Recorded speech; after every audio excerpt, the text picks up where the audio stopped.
CHAN LHC, usaha membuka pintu gerbang neraka, Large Hadron Collider, adalah mesin paling besar, paling rumit, paling kompleks yang pernah dibangun oleh umat manusia di dunia pada masa modern ini. Mesin akselerator dan tumbukan partikel, LHC dioperasikan oleh lembaga bernama CHAN, Conseil Européen pour la Recherche Nucléaire, organisasi Eropa untuk riset nuklir. LHC, Large Hadron Collider, merupakan proyek pembangunan sebuah mesin super raksasa, super rumit, dan tentu saja super mahal. Dibangun di dalam terowongan melingkar raksasa dengan keliling 27 km pada kedalaman antara 50 sampai 175 meter di bawah tanah. Terletak di perbatasan antara Perancis dan Swiss dekat Geneva, Switzerland, proyek ini membutuhkan waktu 40 tahun dan mulai dibangun pada tahun 1971.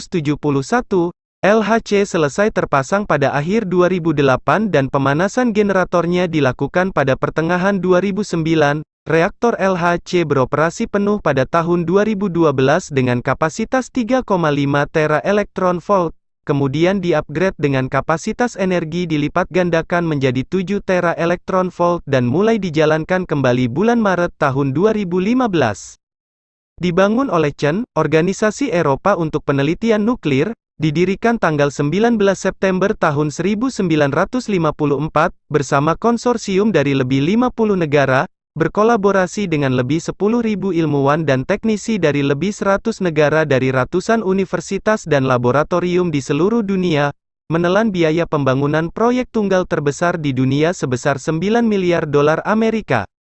Memiliki pembangkit medan magnet sebesar 8,4 Tesla, atau 100.000 kali lebih kuat dari medan magnet bumi, elektromagnetnya membutuhkan daya listrik sebesar 11.850 ampere. Data-data teknis LHC, Large Hadron Collider, 1, mesin terbesar di dunia.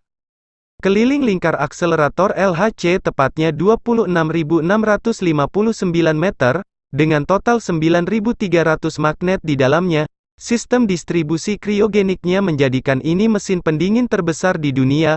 Magnet-magnet ini harus didinginkan terlebih dahulu hingga mencapai suhu minus 193,2 derajat Celcius dengan 10.080 ton nitrogen cair. Selanjutnya diisi dengan 60 ton helium cair untuk menurunkan lagi suhunya hingga mencapai minus 271,3 derajat Celcius. Magnet-magnet berbagai ragam dan ukuran dipakai untuk mengarahkan sinar partikel di dalam akselerator.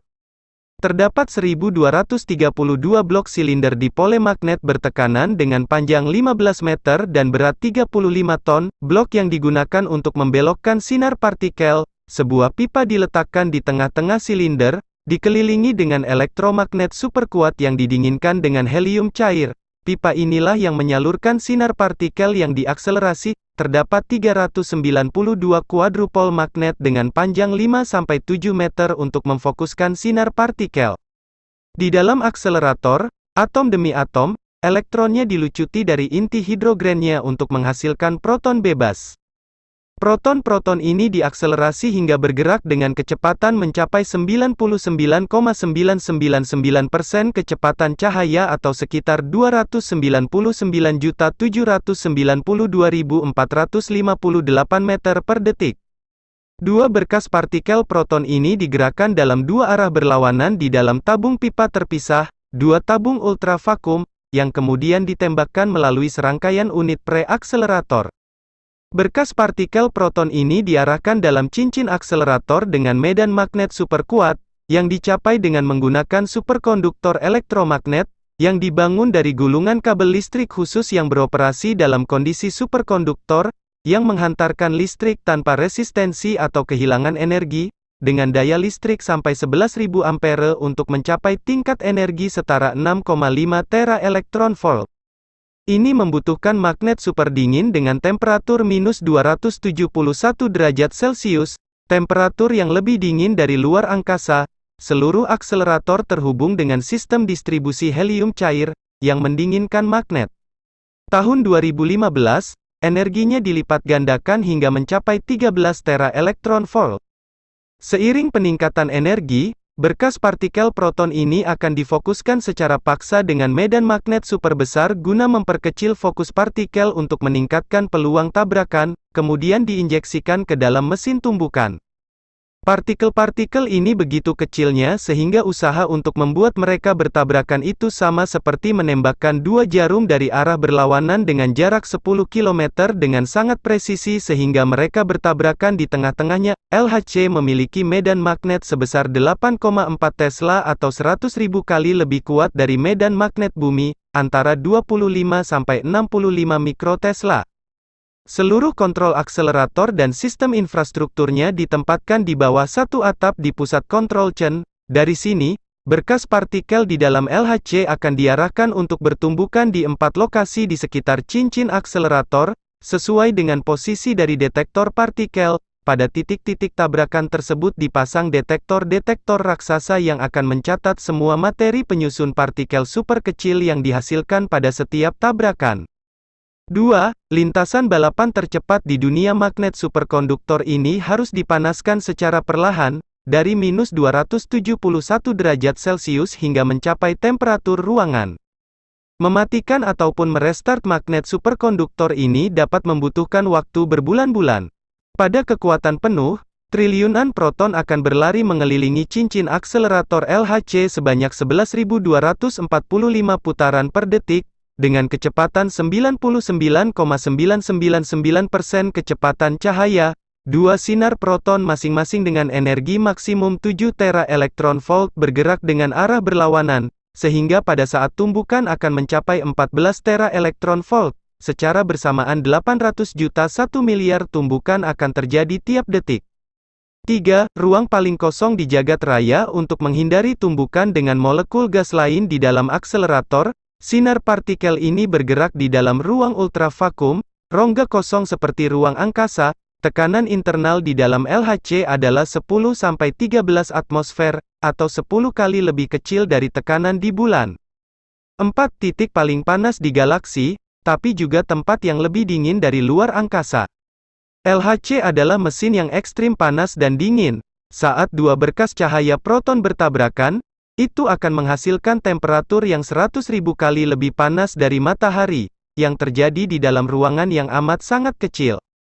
Temperaturnya mencapai suhu 5,5 triliun derajat Celcius, sangat kontras dengan sistem distribusi kriogeniknya, yang mengalirkan helium super cair ke seluruh cincin akselerasi untuk mempertahankan LHC tetap pada temperatur super dingin minus 271,3 derajat Celcius, tempat yang paling dingin di alam semesta. Sebagai gambaran, tempat paling dingin di bumi tercatat di stasiun Antartika Vostok yaitu minus 128 derajat Celcius, sedangkan inti matahari bersuhu 15 juta derajat Celcius.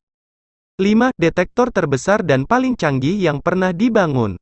Untuk menangkap dan mencatat hasil 600 juta 1 miliar tabrakan proton per detik, para fisikawan dan insinyur telah membangun perangkat raksasa yang dapat mengukur partikel dengan presisi mikron. Detektor LHC memiliki sistem pemicu elektronik canggih yang dapat mengukur waktu pergerakan partikel secara akurat dalam 1 per miliar detik. Sistem ini juga mencatat lokasi partikel dalam 1 per 1 juta meter. 6. Sistem superkomputer terkuat di dunia. Data yang tercatat dari setiap eksperimen besar di LHC akan tersimpan di dalam 100.000 keping DVD dual layer setiap tahunnya. Untuk memungkinkan ribuan ahli di seluruh dunia berkolaborasi menganalisis data sepanjang 15 tahun, perkiraan umur aktif LHC, puluhan ribu komputer di seluruh dunia terhubung di dalam distribusi network komputer yang dinamakan The Grid. Apa jadinya bila berkas cahaya proton ini ditembakkan kepada manusia? Paolo Vesia, salah satu top manajer tim akselerator mengatakan, itu akan melubangi material apapun sedalam 1/4 mil. Di mana antimateri berada? Tujuan awal dari eksperimen di LHC adalah menemukan partikel Tuhan, Higgs boson, yang berhasil dicapai tahun 2012. Ilmuwan ingin menemukan apa yang menyatukan materi, yang dapat kita lihat, dengan antimateri, yang tidak dapat kita lihat. Mereka mencari bahan penyusun materi, apa yang menyebabkan materi itu ada dan apa yang mengikat materi ini, yang tidak dapat mereka lihat. Kitab suci dengan jelas mengatakan bahwa itu adalah firman Elohim, Ibrani 1:3. Ia, Yeshua, adalah cahaya kemuliaan Elohim dan gambar wujud Elohim dan menopang, Yunani, Pero, segala sesuatu yang ada dengan firman-Nya yang penuh kekuasaan. Kata menopang bahasa asli Yunaninya, Pero, G5342, artinya membawa, menggenggam, menopang, mengangkat, menegakkan, mengokohkan, mendasarkan. Banyak ahli fisika yang percaya alam semesta kita tidak hanya terdiri dari 3 dimensi, ruang dan waktu, bahkan ada yang menyatakan bahwa alam semesta sebenarnya terdapat 10 dimensi. Mereka ingin membuka rahasia penciptaan alam semesta, menciptakan kembali Big Bang. Apa yang menyebabkan materi itu ada? Para ahli hanya mengetahui 4% materi yang menyusun alam semesta, sedangkan sisanya, 22% dark matter, dan 74% dark energy, semuanya masih misteri. LHC akan memaksa partikel-partikel ini lepas dari ikatannya, menjadi substansi dari zat yang terurai, untuk menciptakan plasma kosmik yang asli, dan merekonstruksi kondisi Big Bang. Proses tumbukan di LHC dapat menyemburkan partikel baru yang aneh, dimensi ruang yang tersembunyi, menciptakan kelahiran kecil jagat raya, bahkan mungkin sekaligus mesin lorong waktu. Dengan mesin LHC bisa diketahui apa yang terjadi 1/1 juta detik setelah Big Bang terjadi. Proyek LHC pemicu kiamat. Ada teori yang mengatakan bahwa dampak terbesar dari kegagalan proyek ini adalah munculnya black hole yang kecil namun memiliki gaya gravitasi yang luar biasa sehingga mampu menarik materi sekitarnya termasuk bumi. Ini yang dikhawatirkan akan menimbulkan kiamat. Dampak ini tentu merupakan dampak risiko yang terbesar. Adapun dampak kecilnya adalah terbentuknya lubang di area tersebut akibat ledakan reaktor. Mereka berusaha menahan ledakan atom hanya dengan menggunakan magnet super kuat. Ini juga bisa dikatakan dampak yang sangat luar biasa. Tujuan utama Chen adalah untuk membuka portal ruang dan waktu, time travel, perjalanan menembus ruang dan waktu. Ingin membuka black hole, tumbukan partikel akan merobek kesinambungan ruang dan waktu, dan membuka miniatur black hole, sesuatu dapat masuk melaluinya. Rasanya, pikiran yang normal pasti akan berkata bahwa black hole itu bukanlah ide yang bagus. Black hole itu ibaratnya vacuum cleaner super raksasa, sesuatu yang masuk melaluinya tidak akan pernah kembali. Suatu lubang cacing mikroskopis, yang dapat menyedot seluruh alam semesta masuk ke dalamnya. Sergio Bertolucci, Director for Research and Scientific Computing di Chen mengatakan, sesuatu dapat masuk melintasi pintu dimensi di LHC, dan dari pintu ini mungkin akan datang sesuatu, atau kita dapat mengirimkan sesuatu melaluinya. Lebih jauh dia mengatakan, ini merupakan langkah ke dalam wilayah yang tidak diketahui. Membuka pintu gerbang, Dr. Mike Lamont, seorang ilmuwan di LCH mengkonfirmasi pernyataan Bertolucci, kami berharap melihat supersimetri dan dimensi-dimensi lain, tegasnya. Ditanya lebih lanjut mengenai pintu gerbang dimensi, di mana sesuatu dapat masuk, seperti yang dikatakan Bertolucci, Lamont tidak menjawab dengan tegas, ya, dia seorang yang teoritis, dan merekomendasikan buku Warped Passages, tulisan fisikawan Lisa Randall, buku yang mengeksplorasi jagat ekstradimensional dan entitas-entitas yang dapat berinteraksi dengan dunia kita. Dr. Bertolucci yang belakangan dapat dikonfirmasi lagi membenarkan, akan ada pintu terbuka, tapi bahkan dengan kekuatan LHC yang dapat dikerahkannya, dia hanya akan dapat membukanya selama waktu yang sangat singkat, 10-26 detik, tapi selama sejumlah waktu itu, kita dapat mengintip melalui pintu terbuka ini, baik dengan menemukan sesuatu yang keluar dari situ, atau dengan mengirimkan sesuatu ke dalamnya. Tentu saja, tambah Bertolucci, sesudah waktu yang sangat singkat ini pintu akan tertutup kembali, membawa kita kembali ke dunia 4 dimensi normal kita. Ini akan menjadi suatu lompatan besar dalam visi kita tentang alam semesta, meskipun tidak ada kegunaan praktis, untuk waktu sekarang ini, setidaknya, dan tentu saja tidak akan ada resiko terhadap stabilitas dunia kita. Menara Babel modern, keinginan para ahli untuk membuka pintu gerbang dimensi ini mengingatkan kita akan Menara Babel, suatu usaha dari umat manusia zaman purbakala untuk mendirikan menara yang ujungnya sampai ke Hasyamayim, tahta Elohim. Kejadian 11:4, TB, juga kata mereka, marilah kita dirikan bagi kita sebuah kota dengan sebuah menara yang puncaknya sampai ke langit, Ibrani, Samayim, langit, surga tempat kediaman Elohim. Apakah para ilmuwan zaman modern ini sedang membangun Stargate, pintu gerbang ke dimensi lain? Mereka menggunakannya untuk mencari partikel Tuhan, tetapi apakah Anda juga tahu bahwa mesin ini dan organisasi yang bergerak di belakangnya itu juga mendedikasikan hidup mereka kepada kegelapan, dewa Sifa, Apollyon, penghancur, Abyssos, jurang maut, Lajhadron Collider, LHC, dan Chen. Apa yang ditemukan ini sangat mengejutkan. Kota tempat di mana kompleks LHC berada terletak di Saint Genis Powili. Kota itu pada zaman Romawi kuno disebut Apollyakum, kota dan kuil yang dipersembahkan kepada dewa Apollyon atau Apollo. Apollyakum Apollyon adalah nama Yunani, yang artinya penghancur. Dalam bahasa Ibrani disebut Abaddon. Ini tercatat dalam Wahyu pukul 9:11 sebagai sebutan untuk malaikat jurang maut, juga diidentifikasi sebagai raja kegelapan yang memerintah atas belalang, yang dijelaskan dalam Wahyu 9:3-10. Wahyu pukul 9:11, ILT, dan mereka mempunyai raja atas mereka, yaitu malaikat Abyssos, nama Ibrani baginya Abaddon, dan dalam bahasa Yunani dia mempunyai nama Apollyon. Apollyon adalah nama Yunani, yang berarti penghancur. Dalam satu naskah kuno kitab Wahyu, bukan tertulis Apollyon, tetapi Apollo, dewa Yunani yang berkuasa atas kematian dan penyakit sampar, atas matahari, musik, puisi, tanaman dan ternak, dan obat-obatan. Nama Apollo, Yunani Apollon, sering dikaitkan dalam tulisan-tulisan Yunani kuno dengan Apollumi, suatu kata kerja atau Apolluo, yang artinya menghancurkan. Dari sejak masa Grotius, Apollyon sering disebutkan sebagai nama alias untuk Apollo. Lambang dari dewa ini adalah belalang, yang meracuni korbannya, dan nama Apollyon disebutkan dalam kitab Wahyu. Deskripsi mengenai dewa penguasa jurang maut dan sindiran tidak langsung kepada Kaisar Romawi Domitianus, yang suka dianggap sebagai jelmaan Apollo, Ancor Bible Dictionary.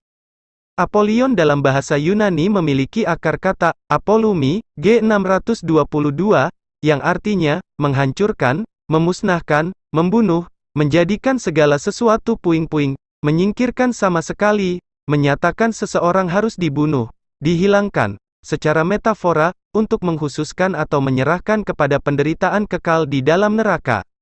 Dewa Apollyon, sang penghancur, juga sama dengan dewa Sifa, yaitu, dewa penghancur. Pertanyaannya adalah, mengapa Chen menempatkan sebuah patung dewa penghancur kuno, Sifa, yang sedang menarikan tarian kosmis penciptaan dan penghancuran, yang keluar dari portal pintu gerbang, di depan kompleks Chen, yang merupakan tempat ilmu pengetahuan dan teknologi modern, simbol dari penyelidikan ilmiah? Patung Sifa menarikan tarian kosmis penciptaan dan penghancuran, keluar dari portal pintu gerbang. Apakah Dewa Sifa, sang penghancur yang didirikan di Chen mengisyaratkan akan dilepaskannya, malaikat yang jatuh, malaikat Abyssos, Apollyon, yang namanya juga berarti penghancur? Apakah ini hanya kebetulan saja? Dalam tulisan Ibrani kuno, Kitab Henoh, disebutkan adanya 200 malaikat pengawas yang turun ke Gunung Hermon pada zaman Yared. Para malaikat yang jatuh ini mengawini anak-anak perempuan manusia dan melahirkan Nephilim, ras raksasa yang akhirnya merusakkan seluruh bumi.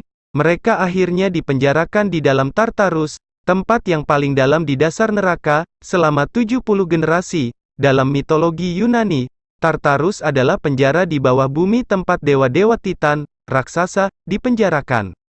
Yudas 1:6, AYT, dan malaikat-malaikat yang tidak taat pada batas-batas kekuasaan mereka, melainkan meninggalkan tempat kediaman mereka, telah ia ikat dengan rantai abadi dalam kegelapan yang paling gelap untuk penghakiman pada hari besar nanti.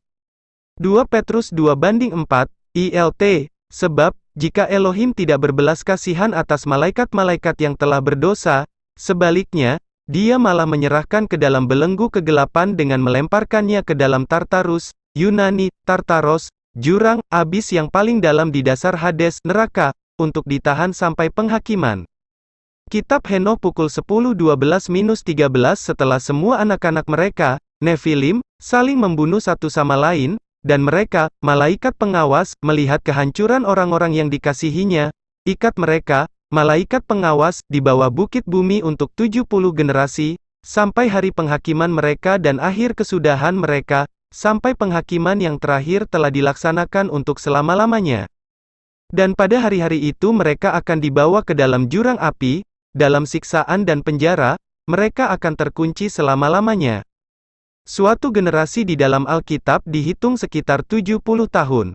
Jadi para malaikat ini dipenjara selama sekitar 70 generasi X 70 tahun sama dengan 4.900 tahun, dan jika kita hitung 4.900 tahun sejak peristiwa para malaikat itu dipenjarakan, mereka turun ke bumi pada zaman Yared, akan membawa kita berada pada masa di mana mereka akan dilepaskan. Apakah ini kebetulan belaka? Kitab suci menyatakan, pada akhir zaman, raksasa Nefilim atau makhluk-makhluk iblis akan keluar dari jurang maut. Ini dapat kita baca dari Alkitab Perjanjian Lama terjemahan Yunani, Septuaginta. Yesaya 13:3, LXX. I give command, and I bring them, giants are coming to fulfill my word, rejoicing at the same time and insulting. Yesaya 13:3, LXX. Aku memberi perintah, dan aku mendatangkan mereka, para raksasa, Ibrani, Giborim, datang untuk melaksanakan murkaku, yang bergirang pada saat bersamaan dan mencemooh. Ayat ini berhubungan dengan penglihatan Yohanes di Pulau Patmos yang dia tuliskan dalam kitab Wahyu. Wahyu pukul 9:15-16, ILT, dan keempat malaikat itu dilepaskan, mereka yang telah dipersiapkan untuk jam dan hari dan bulan dan tahun, supaya mereka membunuh sepertiga dari umat manusia, dan jumlah bala tentara berkuda itu ada 200 juta, dan aku mendengar jumlah mereka. Kompleks Chen ini terletak di Geneva, Swiss. Geneva dan kota Saint-Denis, mirip dengan kata Genesis, yakni kejadian atau asal-usul. Tujuan dari Chen adalah untuk menemukan asal-usul materi dan alam semesta, untuk membuktikan teori Big Bang. Mereka mengatakan bahwa mereka ingin membuka pintu ke dimensi lain dan menemukan Tuhan, namun Tuhan yang mana yang mereka cari? Apakah juga merupakan sebuah kebetulan belaka jika Chen juga merupakan singkatan dari nama dewa Cernunnos? Cernunnos, dewa penguasa neraka, kehidupan dan kematian dan reinkarnasi. Dewa bertanduk yang dikenal dalam mitologi Yunani, Romawi dan Keltik, merupakan dewa penguasa alam kematian, subteran, bawah bumi, kehidupan dan kematian dan reinkarnasi. Apakah juga bisa disebut kebetulan bahwa kompleks Lechechen dibangun jauh di bawah tanah, 175 meter di bawah tanah, untuk melakukan eksperimen Tuhan mereka? Chen dan 666. Tahukah Anda bahwa www, World Wide Web, atau jaring-jaring internet yang menghubungkan semua manusia di seluruh dunia yang Anda pakai sekarang ini diciptakan oleh ilmuwan Chen dari Inggris, Tim Berners-Lee, pada tahun 1989. Logo Chen Web ini pada awalnya dikembangkan untuk memenuhi kebutuhan berbagi informasi secara otomatis di antara para ilmuwan di berbagai universitas dan lembaga di seluruh dunia. Situs web pertama di dunia adalah milik Chen dan didedikasikan untuk proyek World Wide Web sendiri dan diinstalasi pada komputer NeXT milik Berners-Lee. Mesin server pertama di dunia, The NeXT, masih ada di Chen, sebagai bagian dari proyek untuk mengaktifkan kembali situs web pertama. Pada tahun 2013 Chen dikembalikan ke alamat web aslinya. Logo Chen 666 singkatan www, World Wide Web, jika ditransliterasi ke dalam bahasa Ibrani, memiliki nilai numerik 666. Dalam bahasa Ibrani, tidak ada pemisahan antara huruf dengan angka, huruf juga digunakan sebagai angka, jadi setiap huruf memiliki nilai numerik. Persamaan huruf Ibrani untuk W adalah huruf Vav, atau Waw, nilai numerik dari Vav adalah 6. Jadi, WWW, jika diterjemahkan ke dalam bahasa Ibrani menjadi Vav Vav Vav, yang memiliki nilai numerik 666. Chen juga bertanggung jawab dalam melakukan penelitian untuk pemerintah berkaitan dengan keberlangsungan global. Dilaporkan juga bahwa pada tahun 1999 Chen mengusulkan dan menjalankan percobaan quantum vortex untuk mencari action matahari. Action adalah partikel yang ada secara hipotesa yang merupakan komponen dari dark matter, materi gelap. Dalam usaha untuk menemukan partikel action ini, Chen mengusulkan penggunaan magnet yang dinonaktifkan yang disebut dengan nama Satan, Solar Action Telescopic Antenna. Salah satu usaha untuk membuka portal atau pintu gerbang dimensi pernah terjadi di daerah di mana disebutkan adanya sebuah Stargate kuno di Babel kuno, Irak. Ingat Menara Babel di Tanah Sinear yang didirikan oleh Nimrod? Nimrod adalah figur antikristus pertama di dunia, figur penguasa seluruh dunia yang hendak berperang melawan Elohim. Dalam salah satu tulisan Ibrani kuno, Kitab Yasar, disebutkan bahwa Nimrod memimpin 3 kelompok pasukan terdiri dari 600.000 orang, mendirikan Menara Babel, untuk naik ke surga, ke tahta Elohim. Satu pasukan hendak naik ke surga dan berperang melawan Elohim, pasukan yang kedua hendak naik ke surga dan mendirikan dewa-dewa mereka di surga dan melayani dewa-dewa mereka itu, dan pasukan yang ketiga hendak naik ke surga dan hendak membunuh Elohim dengan panah dan tombak. Kitab Yasar pukul 9.26 semua orang ini dan kaum keluarga mereka membagi diri mereka ke dalam 3 kelompok. Yang pertama berkata, kita akan naik ke surga dan berperang melawan dia. Yang kedua berkata, kita akan naik ke surga dan menempatkan ilah-ilah kita di sana dan melayaninya. Dan kelompok ketiga berkata, kita akan naik ke surga dan memukul dia dengan panah dan tombak, dan Elohim tahu segala pekerjaan mereka dan segala pikiran jahat mereka, dan dia melihat kota dan menara yang mereka bangun. Flavius Josephus, sejarawan Romawi abad pertama, menulis dalam bukunya, Antiquity of the Jews, mengenai Nimrod yang mendirikan Menara Babel.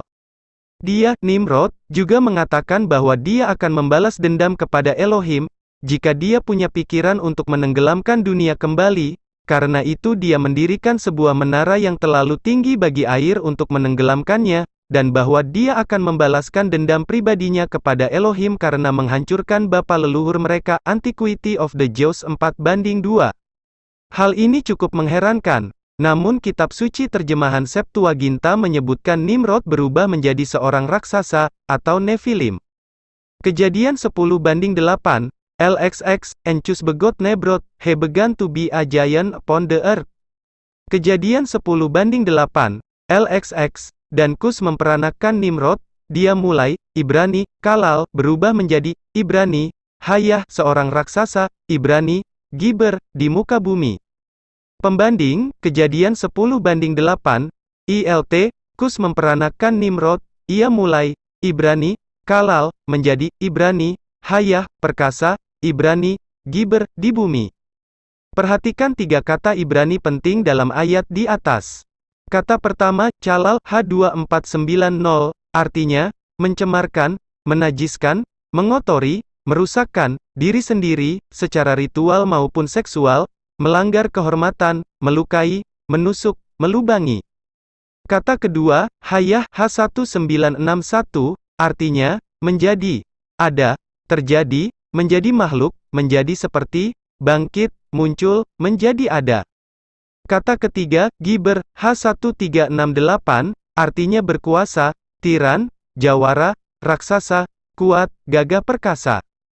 3 kata Ibrani di atas ini memberi kesan bahwa Nimrod melakukan suatu tindakan mencemarkan tubuhnya, mungkin melalui suatu ritual seksual atau memasukkan sesuatu ke dalam tubuhnya, injeksi, sehingga dia berubah dari eksistensi sebelumnya sebagai makhluk manusia biasa, menjadi sesuatu makhluk yang lain, menjadi Giber, yakni raksasa atau Nephilim. Ingat, bahwa hibrid Nephilim adalah hasil pencampuran antara benih, DNA, malaikat dengan benih, DNA, manusia. Ini gambaran yang sama persis dengan tanda binatang itu, sehingga setiap orang yang menerimanya akan berubah menjadi sesuatu yang lain, sehingga tidak lagi dapat ditebus oleh darah Mesias Yeshua. Segera sesudah Nimrod berubah, dia langsung tahu di mana lokasi persis, Ur, untuk mendirikan menara yang ujungnya sampai ke Samayim, tahta Elohim di surga. Baca Kejadian 11. Nama Babel dalam bahasa Akkadian adalah Bab-ilu, yang artinya pintu gerbang Elohim, atau pintu gerbang dewa-dewa.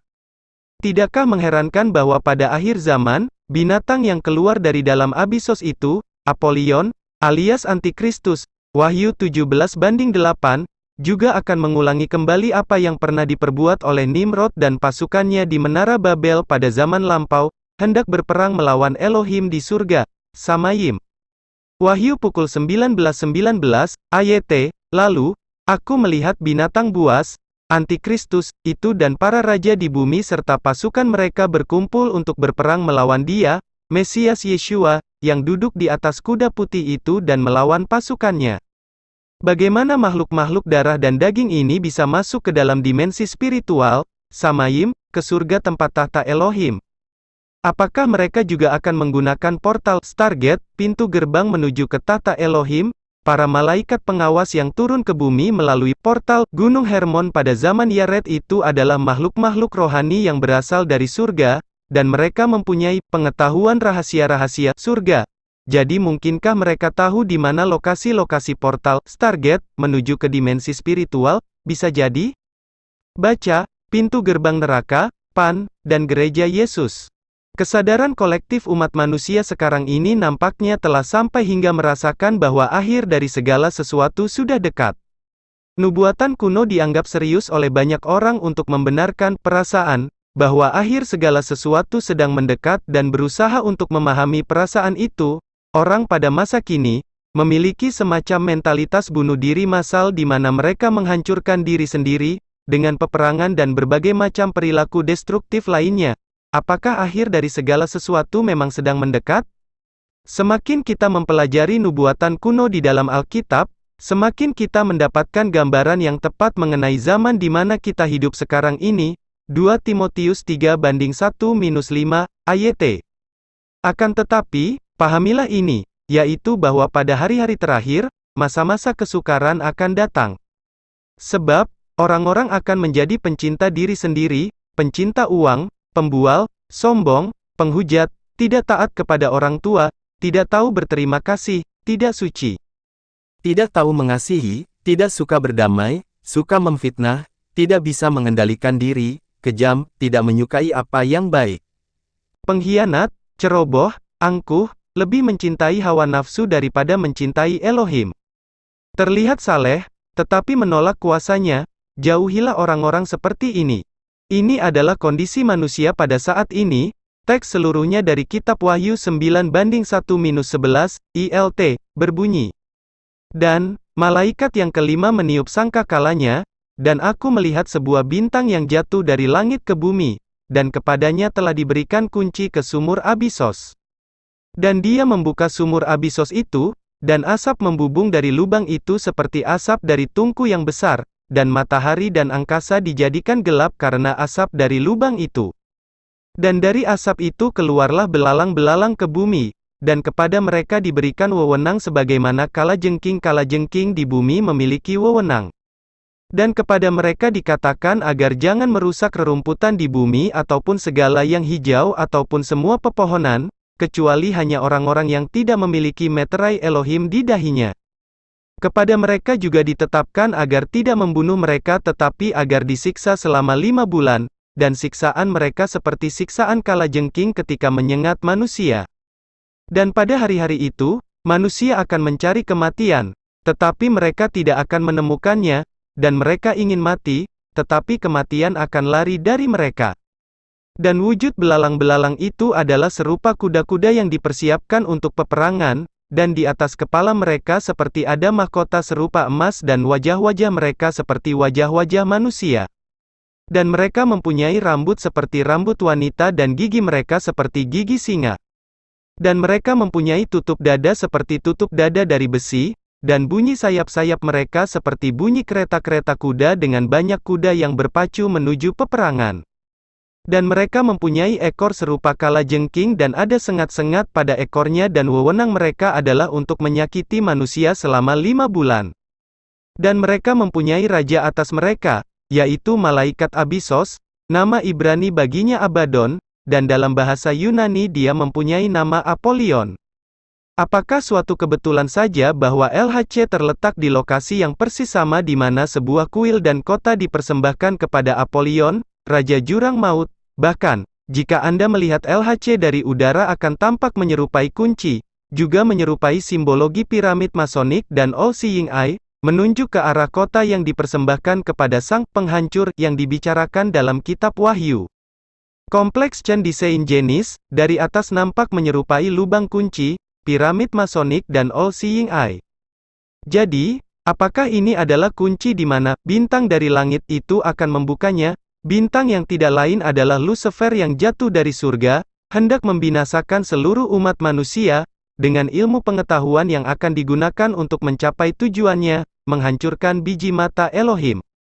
Serikat-serikat rahasia, seperti Illuminati, Freemason derajat 33, yang bertujuan mendirikan New World Order, memiliki moto dalam bahasa Latin, Ordo Ab Chao, yang berarti, Order Out of Chaos, tatanan baru yang didirikan sesudah penghancuran, pemerintahan anti-Kristus. Sebuah jurang maut, jurang tanpa dasar, tidak ada yang lebih tepat selain sebuah lubang hitam, black hole, suatu singularitas yang sangat padat tak terhingga namun amat sangat kecil di mana hukum-hukum fisika mengalami keruntuhan. Foto awan di atas Chen yang diambil tanggal 24 Juni tahun 2016, bertepatan dengan hari ketika para ilmuwan Chen memulai eksperimen yang diberi nama AWAKE, kebangkitan, untuk mengubah metode tumbukan partikel secara bersamaan. Tahukah Anda, setiap kali LHC dijalankan, medan magnet bumi mengalami keruntuhan? Apakah ini juga yang memicu terjadinya gempa bumi di berbagai tempat, perubahan cuaca dan kejadian fenomena-fenomena atmosfer aneh lainnya di bumi ini? Apakah mereka sedang berusaha membangunkan kembali Apollyon, sang penghancur, untuk merusakkan bumi ini? Berikut ini kutipan ramalan Nostradamus, peramal terkenal abad 16. Tinggalkan Geneva setiap orang daripadamu. Saturn akan mengubahkan emas menjadi besi, RAYPOZ akan memusnahkan semua yang melawan dia. Sebelum itu datang, langit akan menunjukkan tanda-tanda. Air mata, teriakan dan ratapan, raungan, teror hati bukan manusia, kejam, hitam dan dingin. Danau Geneva Les Isles of Genes sangat terdampak. Darah akan dicurahkan, Frofaim, tanpa belas kasihan. Seekor ular dimasukkan dalam kubah besi, tempat 7 anak raja ditahan. Para leluhur dan nenek moyang akan keluar dari kematian, meratap untuk melihat mati buah keturunan mereka. Apakah ramalan Nostradamus ini berhubungan dengan Chen dan LHC di Geneva? Steve Quayle, penulis buku dan peneliti memperingatkan, orang-orang yang bermain-main dengan kekuasaan Tuhan, dengan mencari partikel Tuhan, benar-benar akan menemukan lebih dari apa yang mereka inginkan, ketika mereka membuka pintu gerbang neraka. Mereka akan menemukan makhluk-makhluk intradimensi yang sudah pernah merasakan daging manusia dan kehancuran umat manusia. Baca kitab Henoch. Kebanyakan ilmuwan, karena kurang pengertian terhadap entitas-entitas supranatural, yang akan melawan mereka, jauh di luar kemampuan mereka untuk memahami, hendak mengontrol, kekuatan besar kotak Pandora yang akan mereka lepaskan. Apakah para ilmuwan sedang bermain-main dengan kekuatan berbahaya yang tidak mereka pahami, mencoba membuka pintu gerbang ke dimensi kegelapan, black hole, jurang tanpa dasar, abyssos,